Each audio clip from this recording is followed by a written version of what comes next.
Nigeria waste Africa का एक giant, अलग अलग कल्चर्स और जिंदा दिल ट्रेडिशंस की जमीन है।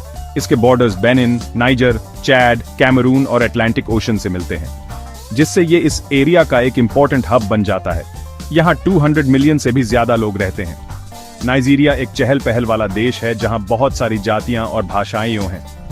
ये अफ्रीका का सबसे ज्यादा आबादी वाला देश है और दुनिया का सबसे बड़ा ब्लैक नेशन। सचमुच में कल्चर्स का संगम है। यहाँ की सड़कें और बाजार जोश से भरे रहते हैं, जो इस देश की डायनामिक स्पिरिट को दिखाता है। बहुत सारे नाइजीरियन 30 साल से कम के हैं, जो देश के डेवलपमेंट में एक नया नजरिया लाते हैं। ये यंग आबादी नए आइडियाज और सपनों के साथ देश का भविष्य बना रही है, इनोवेशन और तरक्की को आगे बढ़ा रही है। इसे जायंट ऑफ अफ्रीका भी कहते हैं। नाइजीरिया अपनी शानदार हिस्ट्री और सुनहरे भविष्य के साथ डट कर खड़ा है।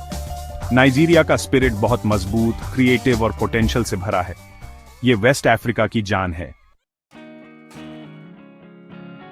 नाइजीरिया का इतिहास बहुत पुराना है, जिसमें एनोक, आइफ जैसी प्राचीन सभ्यताएं शामिल हैं, और बेनिन, जो अपने आर्ट और कल्चर के लिए मशहूर हैं।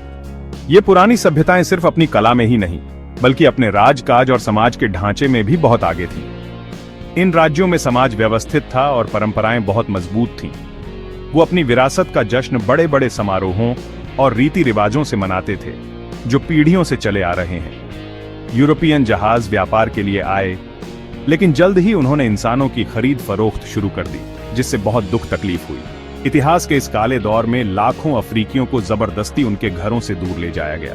1800s में ब्रिटेन ने नाइजीरिया पर कब्जा कर लिया। उन्हें पाल्म ऑयल और कोको जैसे चीजों की तलाश थी।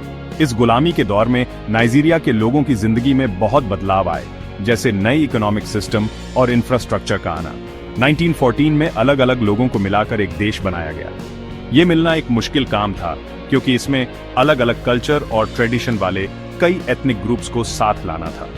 नाइजीरिया के लोगों ने आजादी के लिए लड़ाई लड़ी, जिसमें एन्नामडी अज़िकिवे, ओबाफेमी अवोलोवो और अहमादु बेलो जैसे नेता शामिल थे। इन नेताओं ने लोगों को इकट्ठा करने और अंग्रेजों से अपने राज के लिए बातचीत करने में बहुत इंपॉर्टेंट रोल निभाया। द 1 अक्टूबर 1960 को नाइजीरिया आजाद हुआ। यह बहुत खुशी और जश्न का दिन था। देश ने एक नया सफर शुरू किया, जो उम्मीदों और बेहतर भविष्य की आशाओं से भरा था। नाइजीरिया में बहुत ज्यादा डाइवर्सिटी है। यहाँ के कल्चर और ट्रेडिशन पूरे देश में फैले हुए हैं। यहाँ 250 से भी ज्यादा एथनिक ग्रुप्स हैं, और हर कम्युनिटी अपने खास रीति रिवाज, भाषाएं और ट्रेडिशंस देश के कल्चरल मिक्स में जोड़ती है। जोरदार नाच गानों और रंगीन त्योहारों से लेकर बढ़िया आर्ट और म्यूजिक तक, हर एथनिक ग्रुप नाइजीरिया की रिच कल्चरल विरासत में अपना योगदान देता है। नॉर्थ में हाउसा फुलानी, साउथ वेस्ट में योरुबा और साउथ ईस्ट में इग्बो, ये कुछ सबसे बड़े ग्रुप हैं, और इन सब का अपना अलग ट्रेडिशन और जीने का तरीका है। उनके त्योहार, नाच गाने और रस्में उनके पुरखों की याद दिलाते हैं और उनकी कम्युनिटीज के जोश को दिखाते हैं। नाइजीरिया में 500 से भी ज्यादा भाषाएं बोली जाती हैं, जिससे यह दुनिया के सबसे ज्यादा भाषाओं वाले देशों में से एक है। वैसे तो इंग्लिश यहाँ की ऑफिशियल लैंग्वेज है, जिससे अलग अलग लोगों के बीच बातचीत और एकता बनी रहती है। नाइजीरियन पिजन भी खूब बोली जाती है और रोजमर्रा की बातचीत में एक अलग ही मजा लाती है। यहाँ का कल्चर बहुत लाइवली है। म्यूजिक, डांस, आर्ट और त्योहार नाइजीरिया के लोगों की जिंदगी का अहम हिस्सा है। लागोस का ईओ फेस्टिवल और कानो का डरबर फेस्टिवल जैसे त्योहार लोगों के पुराने ट्रेडिशंस और आपसी भाईचारे को दिखाते हैं।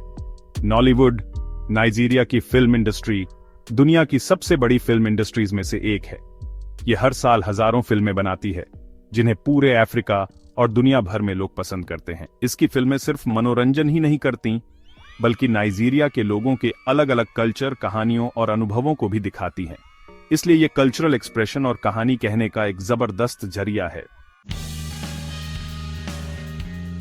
नाइजीरिया की इकोनॉमी अफ्रीका की सबसे बड़ी इकोनॉमीज में से एक है, जो ऑयल से चलती है, गैस और एक तेजी से बढ़ती टेक इंडस्ट्री से। यंग एंटरप्रेन्योर्स नए नए टेक सॉल्यूशंस बना रहे हैं, और नॉलीवुड और एफ्रोबीट्स तो पूरी दुनिया में मशहूर हैं। खेतीबाड़ी भी बहुत इंपॉर्टेंट है। किसान पूरे देश का पेट भरते हैं। नाइजीरिया अफ्रीका में एक मेन प्लेयर है। इकोवैस और अफ्रीकन यूनियन में इसका काफी दबदबा है, और ये शांति और विकास को बढ़ावा देता है। गवर्नेंस और सिक्योरिटी जैसी मुश्किलें हैं, लेकिन नाइजीरिया में पोटेंशियल बहुत है और इसका भविष्य उज्जवल है।